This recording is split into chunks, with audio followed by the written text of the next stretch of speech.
and Minister Harney, the Republic also had the duty to safeguard the health of the people.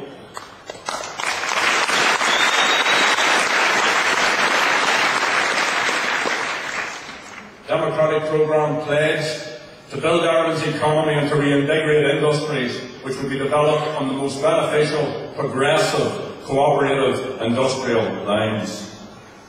These principles speak directly to the challenges facing Ireland today.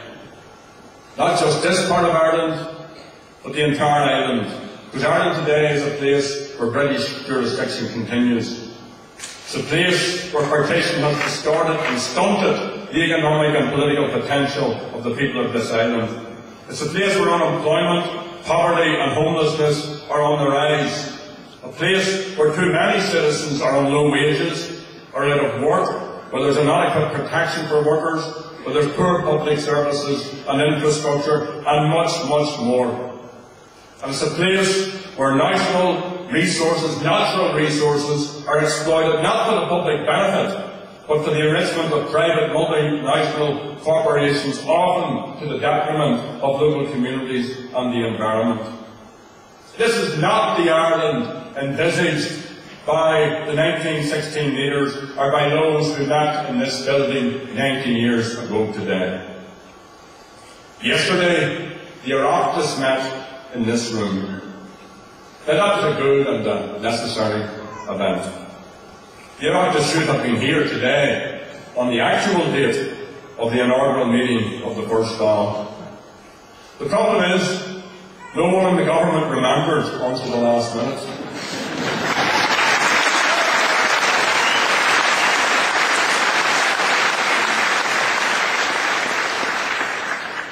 And when I went looking for the use of this space, Quaylen E. Donovan and Don Doyle had already booked the Mansion House for Sinn Féin.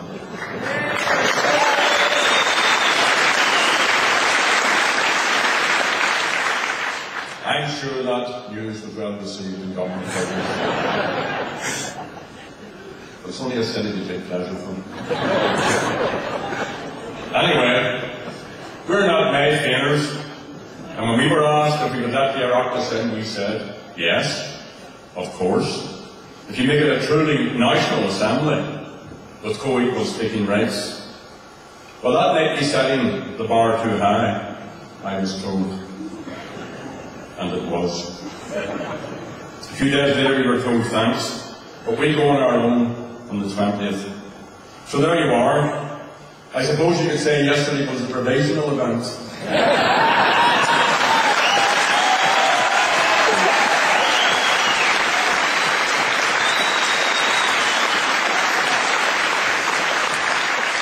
Today and this evening is the real deal.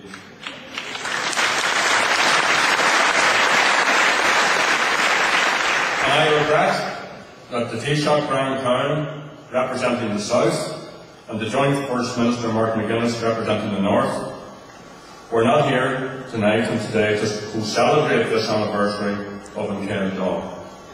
But the Minister of Education, Michelle Gildernew, the Minister for Regional Development, Conor Murphy, the Minister for Education, Katrina Ruan, Junior Minister Gerry Kelly, along with all of our MLAs, are here with our first joint Minister, Martin McGuinness.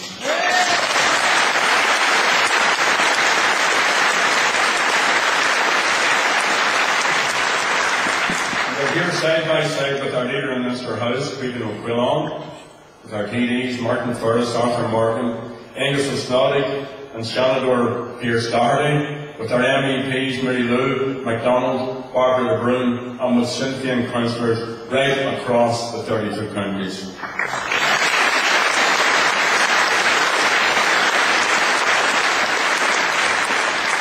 So even though Brian isn't here with Martin, Martin's not on his own. And if he's really stuck, he's always got me to fall back on. But it's hardly surprising that the political elites behave as they do. The First Dáil was suppressed, Ireland was partitioned, and no one should be surprised at the way the 26-county state has developed. Liam Mellows put it well in these prophetic words: A political revolution in Ireland without a constant economic revolution merely means a change of masters. Instead of British capitalism waxing rich on the political and economic enslavement of Ireland, we will have Irish capitalists waxing rich on the political freedom but contrived enslavement of Ireland. And so it is going to be.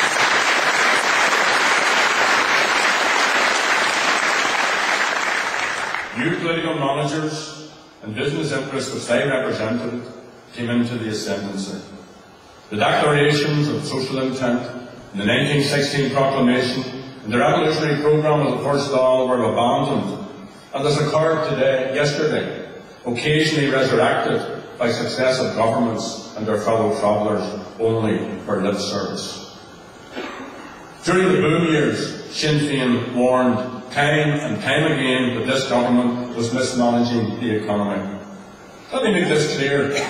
The mess is not the fault solely of Brian Pound. It's the fault of successive governments and Taoiseach. There was no proper utilisation or proper investment in infrastructure, education or health. It was Taoiseach Scanloniach that grove palm oil a Yonov ag an Rialtas or shot. The government was absolutely irresponsible.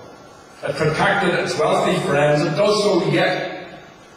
Anglo-Irish Bank, by a strange irony, at its general meeting, met in this very chamber this time last week. Protected, funded with your money. When we asked, as we did and as our friends in the Labour movement did, in the boom time, for the wealth to be spread about, we were told no. But when the bankers get it off, no problem, the wealth is spread about. Developers, property speculators and private health insurers, all protected by the government. And who has it targeted? The most vulnerable, the sick, the elderly, the children. Let's also make it clear as we watch Tweedledum and Tweedledee on television. Fine Gael would do no better.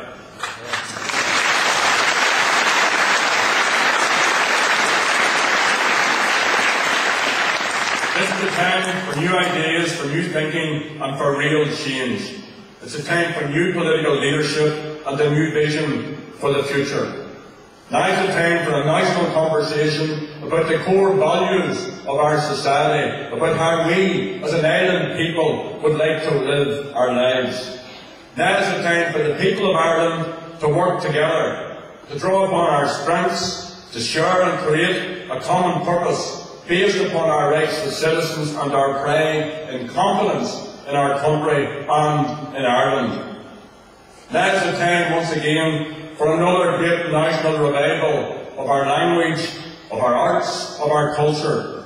Now is the time to build national morale. Members of An Chéad Dáil knew the importance of using and reviving the Irish language. Indeed, as I've said earlier, the proceedings of the inaugural First Dáil were all in Irish. And today, much work needs to be done to ensure that the Irish language survives and flourishes. The economic challenges facing the people of Ireland are huge. We don't underestimate that. But they can be overcome by honest leadership and by decisive action. Ní céilear bí leis an teorann grama sa dón sa nuair níl sé a tharlú gan sár iarracht.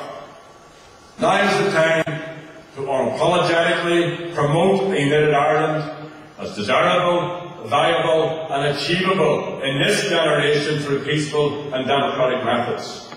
Republicans believe that the Union is a nonsense, even in these more enlightened times, for Unionists as well as for the rest of us. Working people